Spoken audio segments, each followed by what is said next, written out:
أعوذ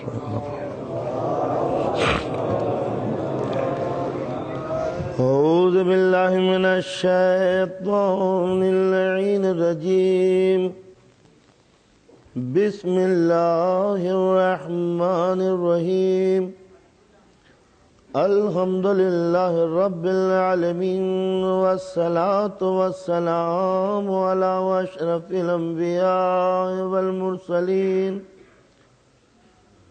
خاتم النبيين سيد الأولين والآخرين شفيع المذنبين وأبي القاسم محمد وآله الطيبين الطاهرين المعصومين المظلومين المنتجبين ولعنة الله على أعدائهم أجمعين أما بعد فقد قال الله تعالى وتبارك في القرآن الحكيم بسم الله الرحمن الرحيم فأقم وجهك للدين حنيفا فطرة الله التي فطر الناس عليها لا تبديل لخلق الله ذلك الدين القيم صلوات علی محمد وعلیہ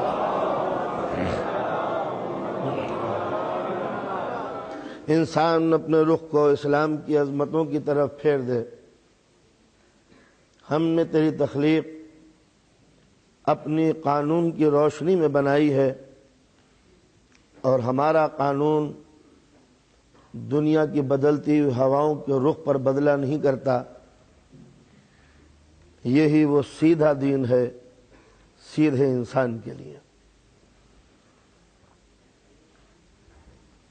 موضوع بحث یہ تھا کہ اس انسان کے لیے جس کا نیچر قدرت نے اپنے قانون کے مطابق ڈھالا ہے، یہ ہمارا اسٹرکچر، یہ جسم کی بناوٹ، یہ اس عنوان سے بنائی گئی ہے کہ خدا کے قانون کے سانچے میں یہ پوری طرح فل اپ ہو سکے۔ یہ جسم بنایا ہی اس لیے گیا ہے کہ الہی قانون، اسلامی کانسٹیٹیوشن، الہامی نظریات کے مطابق ہماری زندگی آگے بڑھ سکے۔ جب بھی انسان الہی قانون کے خلاف قدم اٹھاتا ہے، انسان کے جسم کی اندر کی بناوٹ، انسان کا اپنا نیچر، انسان کے اپنے خط و خال، چہرے سے لے کر پیر تک اس خلاف قانون منزل پر قدم رکھتے ہوئے گھبراتے ہیں۔ انسان جب بھی گناہ کی طرف، گناہ وہ کہ جو الہی قانون کے خلاف ہو، تو جب بھی انسان گناہ کی منزل پہ قدم رکھتا ہے، ضمیر انسانی اس عمل کو لائق نہیں کرتا۔ لہذا قدرت نے جو قانون بنائے ہیں وہ کچھ اس انداز سے کہ جو میرا ضمیر کہتا ہے وہی قانون کہتا ہے۔ اگر قانون کی آواز بھی سمجھ میں نہ آئے تو جو قانون کہتا ہے وہی معصوم کہتا ہے۔ تو معصوم کا قول وہی ہے جو قرآن کا، اور قرآن کا حکم وہی ہے جو ضمیر انسانی کا۔ نہ ضمیر قرآن کے خلاف ہے، نہ معصوم قرآن کے خلاف۔ یہی وجہ ہے کہ جب معصوم کہتا ہے تو قرآن اس کی تائید کرتا ہے، اور جو قرآن کہتا ہے نفس اس کو تسلیم کرتا ہے۔ تو جب انسان حق کی آواز پر لبیک کہتا ہے تو اس کا نام ہے مسلم۔ مسلم کے معنی ہے قانون کے آگے سر کو جھکا دینا، تسلیم و رضا کی منزل۔ یعنی جو آپ کہہ رہے ہیں میں اس کو ایکسیپٹ کر رہا ہوں، جی ہاں یہی ہے۔ تو جب میں نے قانون کے آگے سر جھکا لیا تو اس کے معنی ہے کہ قانون ہمیں ایکسیپٹ ہے، ہمیں منظور ہے، اس کے معنی ہوئے مسلم۔ لیکن جب قانون کوئی آرڈر دے تو دل مانتا ہے کہ جو یہ کہہ رہا ہے وہ صحیح کہہ رہا ہے۔ ذرا جملے بھرپور توجہ۔ حکم اسلامی قرآن جب آرڈر دیتا ہے تو دل مانتا ہے کہ یہ صحیح کہہ رہا ہے، لیکن ذاتی فائدے کے لیے، اپنے لالچ کے لیے، غرض کے لیے، اپنی تمناؤں کے لیے، اپنی خواہشات کے لیے، اپنے مفاد کے لیے انسان اس کا انکار کرتا ہے۔ انکار کسے کہتے ہیں؟ یعنی دل مانتا ہے، زبان نہیں مانتی، اس کو قرآن کی لینگویج میں کافر کہتے ہیں۔ کافر کیا؟ مانتے ہوئے نہ ماننا۔ یہ دو ٹرمز ہوئے۔ مسلم جو قانون پہ سر جھکا لے، ٹھیک ہے جو آپ کہہ رہے ہیں میں مانتا ہوں، یہ ہوا مسلم۔ کافر کس کو کہتے ہیں؟ جو مانتا ہو آدمی کہ ہاں بات تو ٹھیک ہے، مگر یار اللہ کو ماننے میں ہمارا بڑا نقصان ہے، لہذا ایک خدا کی گاڑی مت چلاؤ، بہت سے ہیں، اس لیے کہ بتوں کے پردے میں جو ہماری چودراہٹ ہے وہ ختم ہو جائے گی اگر ایک خدا ہے، لہذا انکار کر دو۔ اس کو کہتے ہیں کفارہ، انکار کرنا۔ انکار کے کیا معنی ہے؟ جانتے ہوئے نہ ماننا۔ ایک وہ ہے کہ جو جانتا ہی نہیں ہے کہ یہ کوئی حق بات ہے، جیسے افریقہ کے جنگل کا کوئی آدمی، کوئی آئی لینڈ میں اس قسم کا بالکل جاہل آدمی اسے پکڑ کے لیا کہ اللہ کہاں ہے؟ اللہ what is that؟ اس کو کہتے ہیں جاہل۔ جاہل جو بالکل نہ جانتا ہو، اس کی سزا جاہل کی سزا وہ نہیں ہے جو کافر کی ہے۔ یہ جاہل معاف کیا جا سکتا ہے یا جو بھی اس کو قدرت انعام دے، مگر وہ سزا نہیں دے گی جو کافر کو دے گی۔ تو یہ ہوا کافر، جاہل، مسلم۔ مشرک کیا ہے؟ مشرک وہ ہے کہ جو الہی قانون میں کچھ اپنی طرف سے ملا کے اپنا کام چلا لے، یعنی مانتا کہ ہاں ہاں اللہ بالکل ایک ہی ہے، کوئی شک نہیں ہے۔ کافر نے کہہ دیا کہ نہیں اللہ ایک نہیں ہے، بہت سے 360 ہیں۔ اس نے کہا ہاں اللہ ایک ہے، اس نے اقرار کر لیا ایک ہے، لیکن اب اس کے اندر اس نے کچھ ملانا شروع کیا۔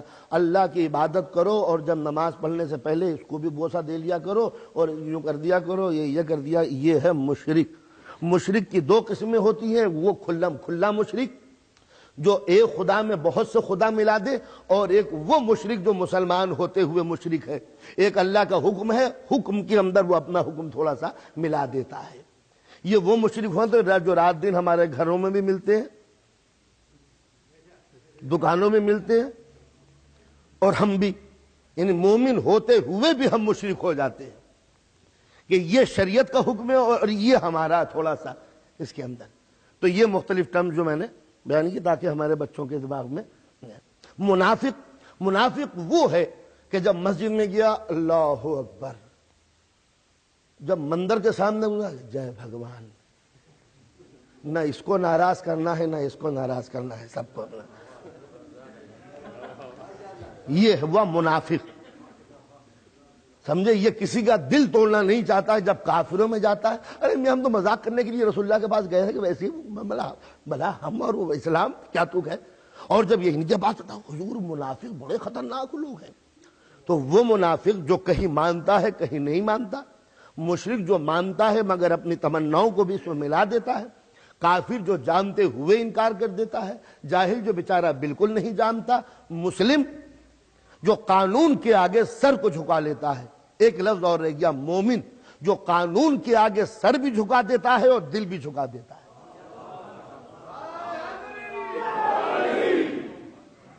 یہ مختلف ٹرمز ہیں جو میں نے صرف بچوں کے لیے بیان کی ہیں، اور اتنا مجھے امید ہے کہ شاید آپ اشرا بھولیں یا رکھیں، مجھے پرواہ نہیں، میری آج کی مجلس بھولیں یا یاد رکھیں، مگر جب گاڑی میں آپ بیٹھیں تو اپنے بچے کو اس کا ٹرانسلیشن ضرور سکھا دیں۔ مشرک، مومن، منافق، جاہل، یہ کیا کیا چیزیں ہیں، یہ ٹرمز ہمیں یاد ہونی چاہیے، چونکہ بہت سی چیزیں ہیں جو ہم پڑھتے چلے جاتے ہیں مگر اس کے ایکچوئل میننگ نہیں جانتے۔ ایک مرتبہ صلوات پڑھیں محمد علیہ۔ تو عرض کر رہا تھا کہ پروردگار عالم نے جو میرے جسم بنایا، یہ میری باڈی بنائی، میرا یہ حلیہ بنایا، وہ اس ٹائپ کا بنایا کہ قانون مجھ میں فل اپ ہو سکے اور میں قانون کے اندر ڈھل سکوں، ان دونوں کے اندر اتنا ربط ہے، اتنا میچ ہے، اتنا کنیکشن ہے، اتنا ربط ہے کہ جو قانون کہتا ہے وہ میرا دل بھی مانتا ہے، اور جو میرا دل کہتا ہے یہ وجہ کہ قرآن مجید نے ایک بات مجھے یاد آ گئی، قرآن مجید نے یہ کہا کہ یہ جو کافر ہے یہ رسول کو اپنی اولاد سے زیادہ پہچانتے ہیں۔ اس کی میننگ بھی یہی ہوئے کہ رسول جو کہہ رہے ہیں ان کا دل بھی جان رہا ہے کہ یہ رسول ہے، سچا رسول ہے۔ اس کے معنی حق کا پہچان کی یہی علامت ہے کہ وہ زیادہ جانتے ہیں۔ ابھی میں جس گاڑی میں آ رہا تو وہاں یہی بحث چڑی ہوئی تھی، میرے شریک سفر نے اس ٹائم سے جب آ رہا تو سوال کیا کہ یہ جو اہل بیت کے ستانے والے تھے کیا یہ ان کی عظمتوں سے واقف نہیں تھے؟ تو میں نے یہی جواب دیا، یاد رکھیے عصمتوں سے وہی ٹکراتا ہے جو ان کی پوری طرح معرفت رکھتا ہے۔ وہ ہم سے زیادہ جاننے والے تھے کون تھے؟ اس لیے کہ ہم سے خدا کو ہم سے زیادہ وہ پہچانتا جس کا نام ہے ابلیس، اگر نہ پہچانتا تو ٹکراتا کیسے؟ تو بزم کے بیٹھنے والے ہی تو ٹکراتے ہیں، بیچارہ غریب آدمی جو پیدا ہوا ہو تو ویسے ہی ڈراتا ہے۔ تو لہذا انسان کا ضمیر، انسان کی روح، انسان کا شعور، انسان کا ادراک، انسان کے احساس، انسان کی قوت فکریہ یہ زیادہ قانون کو جانتی ہے کہ جو یہ کہہ رہا ہے وہ اس پر ضمیر انسانی خود ہو کے کہتا کہ ہاں ایسا ہونا ہی چاہیے۔ اسی واسطے میں بار بار اپنی مجلسوں میں چیلنج کرتا ہوں کہ شریعت اسلامیہ حقہ کی سب سے بڑی خوبی یہ ہے کہ اس نے جتنی چیزوں کو حرام قرار دیا ہے وہ عقل کے نزدیک بھی حرام ہے۔ یہ اور بات ہے کہ انسان دل فریبیوں میں اتنا مبتلا ہو جائے کہ اس کو برا کہتے ہوئے بھی کہتا ہے کہ نہیں ہاں ہے تو بری مگر ہاں تھوڑی سی پی لینی چاہیے۔ کیا ہوا کہ ضمیر انسانی تو کہا ہے کہ بہت بری چیز ہے، مگر فریب خوردہ انسان، وسوسوں کا شکار خوردہ انسان، لذتوں کا بگڑا ہوا انسان، ذائقے کے ہاتھوں بکا ہوا انسان، ضمیر کے آگے کچلا ہوا انسان اس حق کو پہچان کے بھی تسلیم نہیں کرتا۔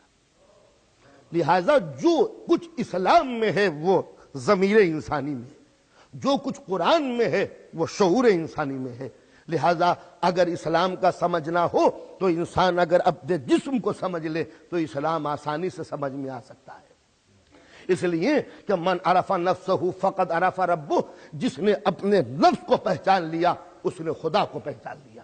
یہ معمولی سا جسم نہیں، مولا کائنات ایک شعر میں فرماتے ہیں اتزم انک جرم صغیر وفیک طول عالم الاکبر، کیا تو یہ سمجھتا ہے کہ یہ تیری باڈی کوئی اسمال باڈی ہے؟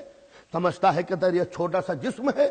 وہ فکم طول عالم الاکبر، ایک پورا یونیورس ہے جو تیری زندگی کے اندر سمایا ہوا ہے۔ تو معلوم ہوا ہے کہ جس کا نام ہے چھوٹی سی زندگی ایک پورا یونیورس ہے، عالم الاکبر پورا یونیورس ہے جو اس انسان کی زندگی کے اندر سمایا ہوا ہے۔ اس کے معنی ہے کہ اگر کوئی اسلامک پرابلم اس کو پریشان کر رہی ہو، کوئی اسلامی مسئلہ اگر الجھا ہوا ہو تو کسی کتاب پڑھنے کی ضرورت نہیں ہے، صرف انسان ریسرچ کر کے غور کر کے فکر کر کے انسان اپنی زندگی کو دیکھ لے، اسلام کے سارے مسئلے سمجھ میں آ جائیں گے۔ انسان کی سب سے بڑی پرابلم یہ ہے کہ آیا اس کائنات کے پیچھے کسی خالق کا ہاتھ ہے یا نہیں، یا یہ کائنات خود بخود بن گئی۔ سب سے بڑا مسئلہ اس وحدت الوجود کو تسلیم کرنے کا ہے، آیا کچھ کائنات کے پیچھے کوئی خدا ہے یا نہیں۔ ویسے رات دن انسان یہی کہتا ہے، تصویر دیکھ کے مصور کا خیال ہوتا ہے، بلڈنگ دیکھ کے بلڈر کا تصور ہوتا ہے، کلام کو دیکھ کے شاعر کا خیال آتا ہے، تقریر کو سن کے مقرر کا خیال آتا ہے، مگر یہ تسلیم کرتا ہے کہ اگر کہیں باہر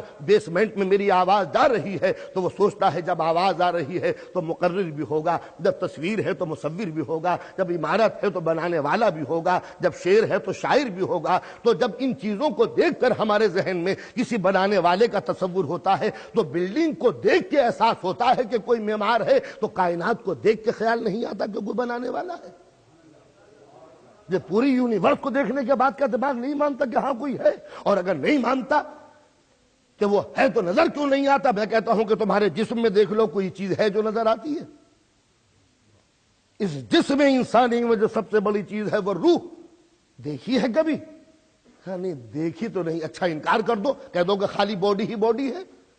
لیکن آج کی سائنسی دنیا بھی یہ نہیں کہہ سکتی کہ انسان صرف باڈی کا نام ہے، کہتی ہے کچھ نہ کچھ تو ہے۔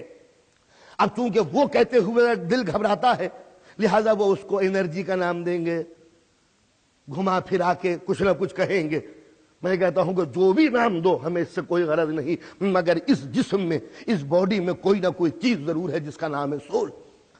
جو کنٹرول کر رہی ہے پوری زندگی میں، ورنہ مرنے کے بعد تم ٹمپریچر اپلائی کر کے زندگی پھر بنا سکتے تھے. لیکن یہ کہ مردہ مر گیا اور اس کے بعد جو ہے تم بے بس ہو، تو کوئی نہ کوئی چیز تو ہے. اگر ہیٹ ہوتی جس کا نام ہے ٹمپریچر، کے انسان کے جسم میں بس ٹمپریچر ہے وہی اور کچھ ہے، تو ٹمپریچر اپلائی کر دو، انسان کھڑا ہو جائے گا. لیکن کوئی نہ کوئی چیز تو ہے، تو وہ ہے تو دیکھ لو. کہا دیکھی نہیں جاتی. تو اس چھوٹے سے جسم میں جو طاقت، جب اس کو نہیں دیکھتے تو پوری کائنات کے خالق کو کیسے دکھا دوں گا؟ اچھا یہ بتاؤ کہ جو ایک جسم کے اندر جو سول اور روح ہے، تو ایک جسم میں کتنی سول ہے، کتنی روح ہے؟ تو ہر انسان کا ذہن تسلیم کرے گا کہ ایک روح اور اتنے اعضاء، ایک روح اور اتنے کام.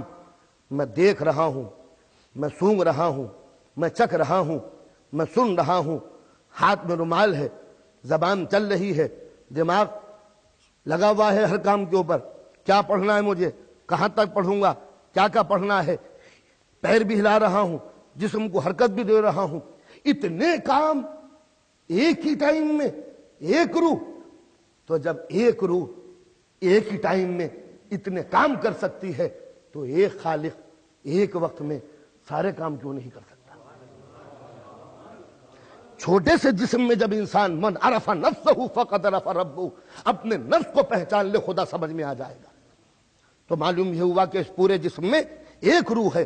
دو روحیں کیوں نہیں ہوئی؟ کیا پریشانی کی بات ہے؟ دو روحیں ہوتی، دو ڈپارٹمنٹ ہوتے. تو سوال یہی ہوتا کہ ایک باڈی میں اگر دو روحیں ہوتی تو یا تو فنکشن ایک ہوتا یا فنکشن دو ہوتے. توجہ تعلیم. ایک روح میں اگر، ایک جسم میں اگر دو روحیں ہوتی تو یا تو فنکشن ایک ہوتا دونوں کا یا الگ الگ ہوتا. تو اگر الگ الگ فنکشن ہوتا تو یہ ایک جسم کا ہوتا، دو ڈپارٹمنٹ ہوتے، کہ یہ ایک روح کا ہے، یہ ایک روح کا. اچھا دونوں روحیں مل کے اگر ایک ہی فنکشن کرتی تو اب سوال یہ ہے کہ کیا یہ دونوں محتاج ہیں کمبینیشن کے لیے؟ تو اگر محتاج ہیں تو دونوں انکمپلیٹ ہیں، مل کے کمپلیٹ ہوئی. تو جو مل کے کمپلیٹ ہو وہ قابل تعریف نہیں ہوتا، ادھورا کہلاتا ہے. تو اسی طرح جب پورے جسم کے اندر ایک ہی روح ہے تو اس پوری کائنات میں ایک ہی خالق روح ہونا چاہیے. سوال یہ پیدا ہوتا ہے کہ ایک روح ہے آپ کے جسم میں، آپ کی عمر کتنی ہے؟ کہا 50 برس کی. کہا آپ کی روح کی؟ کہا یہ نہیں معلوم. کہا کیوں؟ کہ وہ جسم سے پہلے تھا. اچھا انتقال کب ہو جائے گا؟ کہا جب بھی ہو جائے. کہا آپ کی روح کا انتقال کب ہوگا؟ کہا ہمیں نہیں معلوم. معلوم تھا کہ جب جسم تھا، جب جسم نہ تھا تو روح تھی، جب جسم نہ ہوگا تو روح رہے گی. تو جب مخلوق کا یہ حالت ہے کہ وہ جسم سے پہلے بھی ہے، جسم کے بعد بھی ہے، تو کیا خالق کے لیے یہ کوئی بڑی بات ہے کہ وہ کائنات سے پہلے بھی ہو، کائنات کے بعد بھی ہو؟ تو جب چھوٹی سی روح کے اندر یہ بات سما سکتی ہے تو پھر خالق کائنات کے لیے یہ بات کیوں نہیں سما سکتی؟ اچھا یہ بتائیے کہ وہ روح ہے کہاں؟ انگلی میں، ہاتھ میں، دماغ میں، دل میں، پیر میں، انگلی میں؟ کہا ہر جگہ ہے. کہا ہر جگہ روح ہے، کوئی پرٹیکولر پلیس تو نہیں ہے کہ یہی ہے؟ کہا نہیں. تو یہ سمجھ میں آتا ہے کہ وہ ہر جگہ ہے مگر ایک جگہ نہیں ہے. تو جب جسم میں وہ ہر جگہ ہے تو اس کائنات میں بھی وہ ہر جگہ ہے مگر کہیں نہیں ہے. تو جب روح میں یہ مسئلہ سمجھ میں آ سکتا ہے تو خدا کے لیے یہ مسئلہ کیوں سمجھ میں نہیں آ سکتا؟ اچھا پورا جسم ہے تو اس کے معنی یہ کمپلیٹ سول ہوگی. ہاتھ کاٹ دیجئے تو اس کے معنی یہ کہ روح بھی کٹ گئی. انہوں نے کہا نہیں، روح اپنی جگہ پر ہے. کہا یہ پورا ہاتھ کاٹ دیجئے. انہوں نے کہا روح اپنی جگہ پر ہے. کہا چھوٹی ہو گئی. انہوں نے کہا نہیں، آدمی چھوٹا ہو سکتا ہے، روح چھوٹی نہیں ہو سکتی. تو معلوم یہ ہوا کہ وہ، اب میں کہوں کہ ظرف مقام میں جب روح نہیں سما سکتی تو ظرف کائنات میں خدا کیسے سما جائے گا؟ جب یہ نہیں کہہ سکتے کہ چھوٹی ہو گئی، کٹ گئی، تو اس کے معنی ہے کہ جب کٹ گئی تو پھیل گئی ہوگی ادھر کو. انہوں نے کہا کہ نہیں، جسم کٹ سکتا ہے، وہ چھوٹی بڑی نہیں ہوتی. اچھا یہ بتائیے جب آپ 2 برس کے تھے آپ کی روح کی عمر کیا تھی؟ یہ بچی روح، یہ بوڑھی روح، یہ جوان روح؟ انہوں نے کہا کہ نہیں، چاہے آدمی بچہ ہو یا بوڑھا ہو یا جوان ہو، جسم میں تبدیلی آ سکتی ہے اور روح میں تبدیلی نہیں آ سکتی. تو جب روح چینج نہیں ہو سکتی تو لن تجد لسنت اللہ تبدیلا، تو اللہ کیسے تبدیل ہو جائے گا؟ تو جب مخلوق کو اس نے ایسا بنا دیا جو چینج نہ ہو سکے، تو کیا خدا کی ذات بھی ایسی ہوگی کہ پہلے تجربہ کار تھا، بات کو ذرا ڈھیلا پڑ گیا، اب تو بالکل ہی بوڑھا ہو گیا؟ تو جب روح کے اندر چینج نہیں ہو سکتے تو معبود کے اندر چینج کیسے ہوں گے؟ اچھا ماشاءاللہ، اب ذرا آ جائیے اور آگے فیملی والی باتیں. آپ کسی کے بیٹے ہیں؟ ہاں. آپ کسی کے باپ ہیں؟ بالکل. یہ بتائیے جس کے آپ باپ ہیں کیا اس بیٹے کی روح بھی آپ کی روح کی بیٹے ہے؟ باپ ہے. یہ میرا بیٹا، یہ میرا بیٹا ہوا، تو کیا اس کی روح بھی میری روح کی بیٹا ہے؟ انہوں نے کہا نہیں، یہ جسم جو ہے یہ آپ کا بیٹا ہے، اس کی روح اس روح کی بیٹا نہیں ہے. معلوم ہوا کہ جسم کا بیٹا ہوا کرتا ہے، روح کا بیٹا نہیں ہوا کرتا. اچھا جب روح کا بیٹا نہیں ہوتا تو کیا میرا باپ جو ہے یہ اس کی روح میرے روح کی باپ ہوگی؟ انہوں نے نہیں، آپ میں جو رشتہ ہے وہ باپ بیٹے کا ہے، روحوں کا رشتہ باپ بیٹے کا نہیں ہے. تو معلوم ہوا نہ روح کسی کی باپ ہے نہ روح کسی کا بیٹا ہے. تو جب روح کا کوئی بیٹا نہیں تو خدا کا بیٹا کیسے ہوگا؟ جب روح کا کوئی باپ نہیں تو خدا کا باپ کیسے ہوگا؟ کہتے کہ میاں وہ لم یلد وہ لم یولد، نہ وہ کسی کا بیٹا ہے نہ کسی کا باپ ہے، تو اس طرح کہہ سکتے ہیں نہ روح نہ کسی کی اولاد ہے نہ روح کا کوئی باپ ہے. صلوات پڑھیں محمد والے. من عرف نفسہ، جس نے اپنے نفس کو پہچان لیا اس نے اپنے خدا کو پہچان لیا. کس قدر اسلامی باتیں ہیں ہمارے جسم کے اندر. تو آپ آئیے، یہ تو ہوئی بیٹے کی منزل کہ کوئی بیٹا نہیں ہے. اب جو مذہب یہ کہتا ہو کہ خدا کے بھی ایک بیٹا ہوا تو وہ مذہب یہ بھی کہتا ہے کہ خدا کی ایک بیوی بھی ہوئی. اس لیے کہ جب بیٹا تسلیم کیا تو بیوی کو تسلیم کرنا پڑے گا. جب بیوی کو تسلیم کرنا پڑا تو جسم اور باڈی کو تسلیم کرنا پڑے گا. اس لیے کہ شادی جسم کی ہوتی ہے، شادی روح کی نہیں ہوتی. آپ کی شادی کب ہوئی تھی؟ انہوں نے کہا جب 25 برس کے تھے. اور آپ کی روح کی شادی کب ہوئی تھی؟ انہوں نے کہا کہ روح تو کنواری ہے. روح کنواری؟ ارے وہ شادی نہیں ہوگی روح کی. انہوں نے کہا نہیں، شادی جسموں کی ہوا کرتی ہے، روح کی شادی نہیں ہوگی. تو کیا روح کو ضرورت نہیں ہے؟ انہوں نے کہا نہیں، یہ صرف جسم کے تقاضے ہیں، روح ان تقاضوں سے بہت بلند چیز ہے، اس کا کوئی تعلق نہیں ہے. تو معلوم یہ ہوا کہ جب اس روح کو بیوی کی ضرورت نہیں تو خدا کو بیوی کی ضرورت کیوں پڑی؟ تو اس کے معنی یہ ہے کہ اچھا ہی کیا آدم کے بیٹوں نے خدا کے بیٹوں کو صلیب پہ چڑھا دیا، کراس پہ. اچھا نہیں ہوا؟ خدا کا بیٹا آیا تھا، یہودی نے پکڑ کے اسے کراس پہ چڑھا دیا، جیسس کرائسٹ کو خدا کا بیٹا تھا.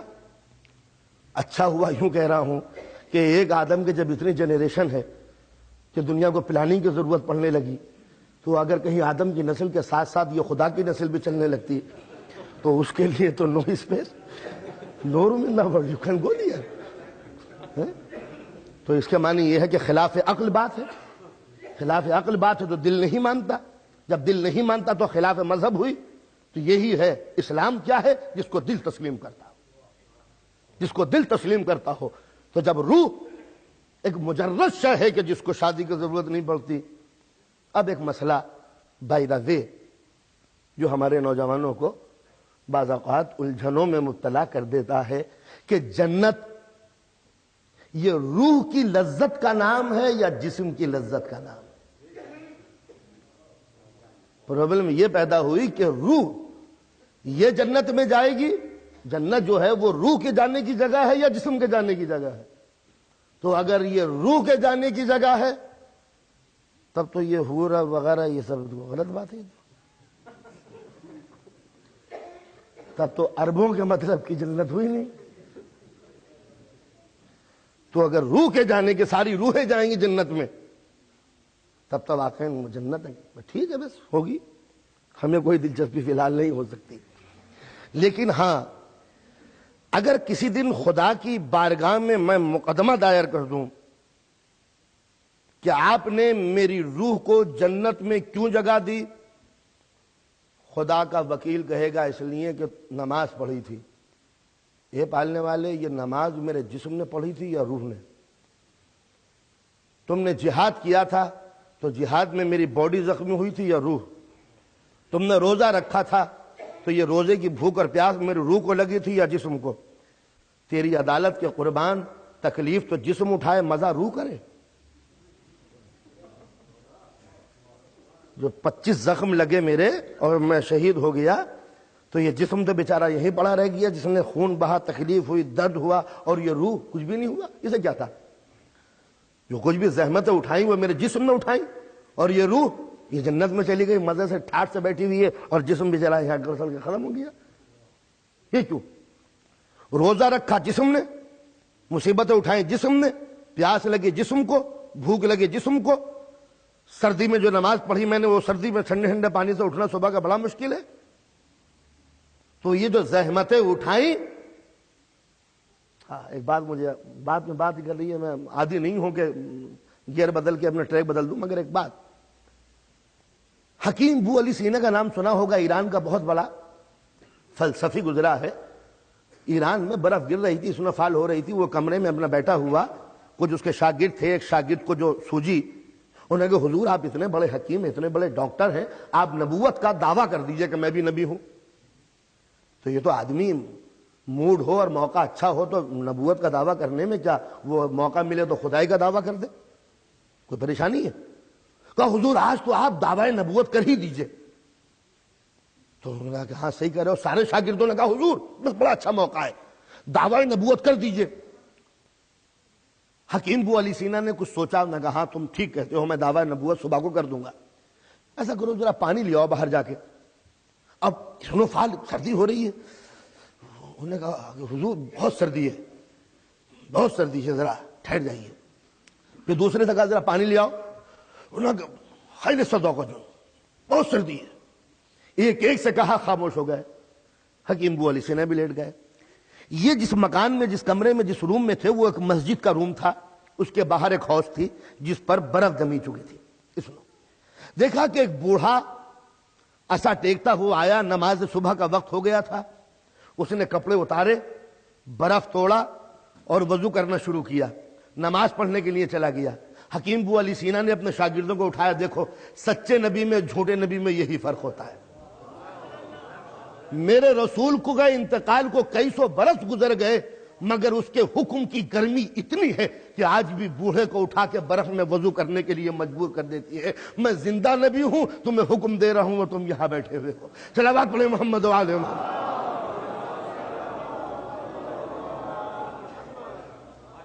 تو عرض کر رہا تھا, یہ تو صرف ٹریک بدلا تھا ذرا, تاکہ صبح کو میرا نوجوان بے نمازی نہ بنے. اس لیے کہ نماز سے وہی نظر انداز کر دیتا ہے جس کو یقین ہو جائے کہ رسول کا انتقال ہو چکا. اب کوئی معصوم دنیا میں نہیں ہے. یاد رکھیے وہ اور قومیں ہوں گی جن کے سر پہ کوئی معصوم نہیں ہے, تمہارا معصوم بحمد اللہ زندہ ہے.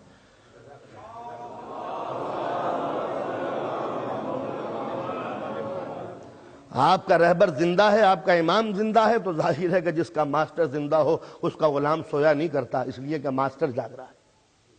ورنہ پھر توہین کا الزام آ جائے گا کہ ماسٹر کھڑا ہوا ہے اور آپ سو رہے ہیں. تو لہذا عرض یہ کر رہا تھا کہ جہاد میں جسم زخمی ہوا, مزہ روح نے کیا. روزے جسم میں رکھے, مزہ روح نے کیا. وضو کی, ٹھنڈا پانی جسم کو لگا, تکلیف میرے جسم کو ہوئی, مزہ روح کرے. تو لہذا اس کی عدالت کو کیا ہو گیا ہے کہ زحمت جسم برداشت کرے اور مزہ صرف روح لے لے. تو خدا کی عدالت کے خلاف ہے, لہذا انسان کو اٹھایا جائے گا اس جسم کے ساتھ, اسی روح کے ساتھ. اس لیے کہ نیکیاں دونوں نے ایک ساتھ کی ہے تو جزا بھی دونوں کو ایک ساتھ ملے گی. دقتیں دونوں نے ایک ساتھ اٹھائی ہیں تو انعام بھی دونوں کو ایک ساتھ ملے گا. اب آپ کہیں گے یہ جسم اور جنت میں جائے تو حضور نے اسی واسطے اس جسم کو جنت میں پہنچا کے بتا دیا، جو محمد کے دین پر چلے گا وہ سمجھ لے میرے جسم کو معراج ہوئی ہے، میری روح کو معراج نہیں ہوئی۔ تو جو جسمانی معراج کے قائل ہوں کہ سرکار دو عالم کو جسمانی معراج ہوئی ہے، اور جو یہ قائل ہوں کہ حضور کی جوتیاں بھی پہن کے گئے تھے، وہ جناب موسیٰ تھے جن سے جوتیاں اتروا لی گئی تھی، اور جب یہ پہنچے جوتیاں پہن کے آ جاؤ۔ اللہ کی قسم اسی دن سے یقین ہو گیا کہ اگر مومن وابستہ ہو جائے نبی کے قدموں سے تو جوتیوں سے افضل ہو سکتا ہے۔ جب چمڑے کی جوتیاں پیر سے مل کے جنت میں جا سکتی ہیں تو مومن کا دل قدموں سے لپٹ کر جنتی کیوں نہیں بن سکتا؟ صلوات علی محمد و آل محمد۔ تو لہذا جنت نام ہے جسم اور روح کے اتحاد کے انعام کا۔ دونوں نے مل کے چونکہ زحمتیں کی ہیں، لہذا ان کو انعام جنت میں ملنا چاہیے۔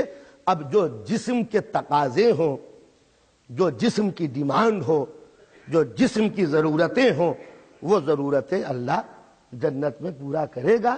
اب بائی دا وے ایک بات مومنین کہتے ہیں، کہنی نہیں چاہیے ممبر پہ، مگر میں نہیں چاہتا کہ کسی نوجوان کے ذہن میں کوئی شبہ رہ جائے۔ انہوں نے کہا صاحب یہ مردوں کو تو حوریں ملیں گی۔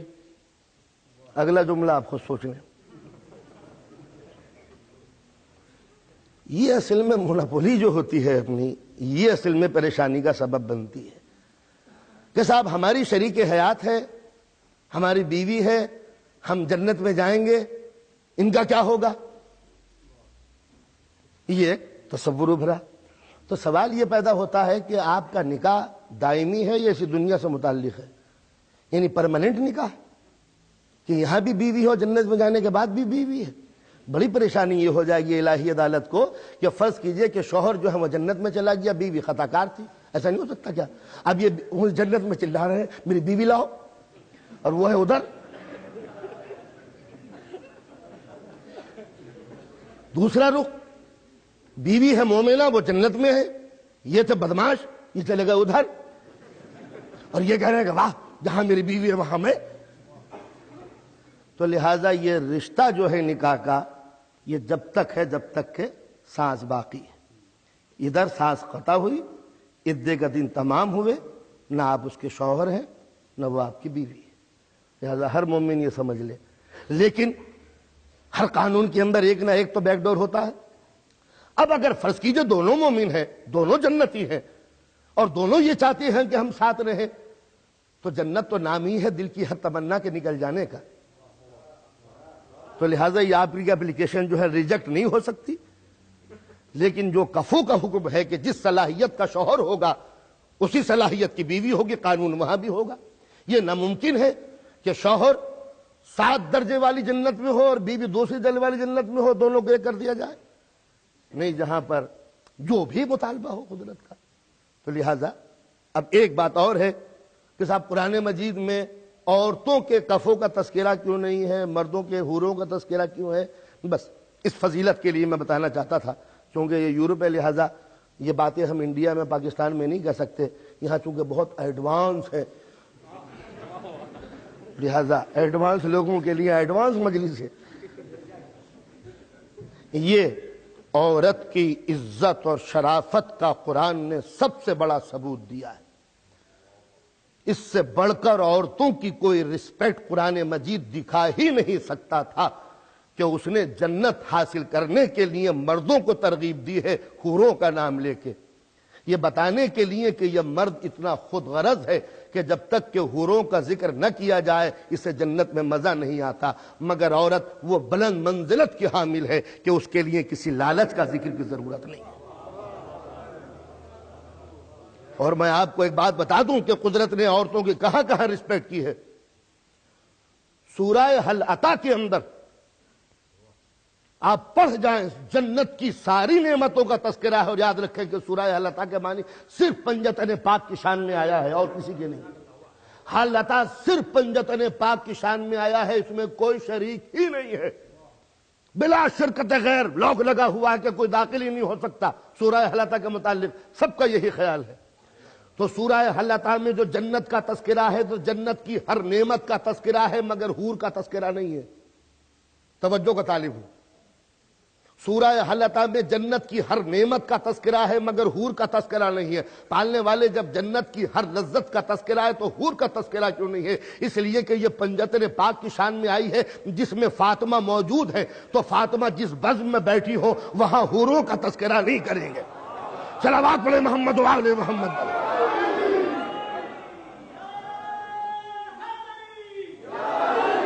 ایک مرتبہ باواز بلند صلوات پڑھیں محمد و آل محمد.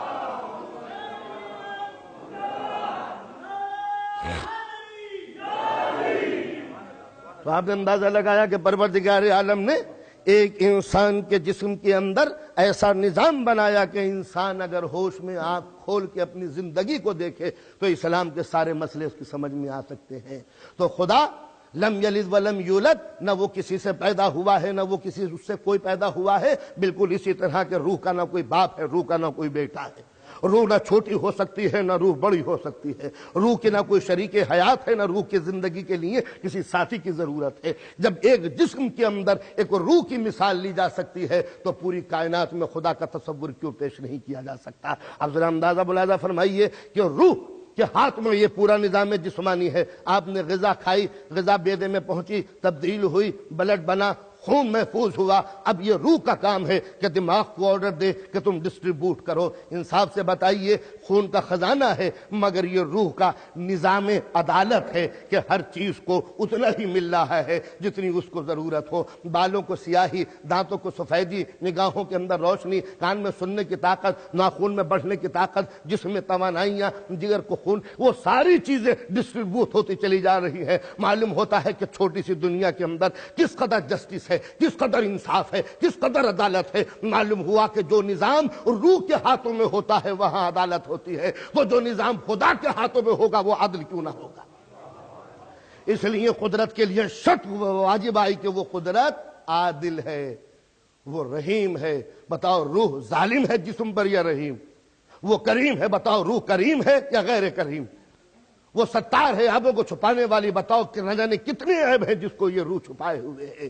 ورنہ اگر کوئی بدماش ہے تو لکھ دیا جاتا کہ یہ بدماش ہے، کوئی غاصب ہے تو لکھ دیا جاتا کہ یہ غاصب ہے، کوئی چور ہے تو لکھ دیا جاتا کہ یہ چور ہے. مگر انسان جرم کرتا ہے، روح چھپا لیتی ہے. اسی طرح جیسے انسان جرم کرتا ہے خدا چھپا لیتا ہے. تو جب وہ کائنات میں ستار ہے یہ روح میں ستار ہے. وہ کائنات میں رحیم ہے یہ روح میں رحیم ہے. رازق اس نے کس چیز کو رزق مہیا نہیں کیا. تو جب روح راضی ہو سکتی ہے اس چھوٹے سے نظام جسمانی میں اور کسی کو شکوہ نہیں ہوتا تو اب اندازہ لگائیے کہ وہ کس کو رزق نہیں پہنچاتا. ہر جانور، کسی جانور کو یہ گلہ نہیں ہوگا کہ میں بھوکا مر گیا. آپ نے غور نہیں کیا میں نے کیا بات کہہ دی؟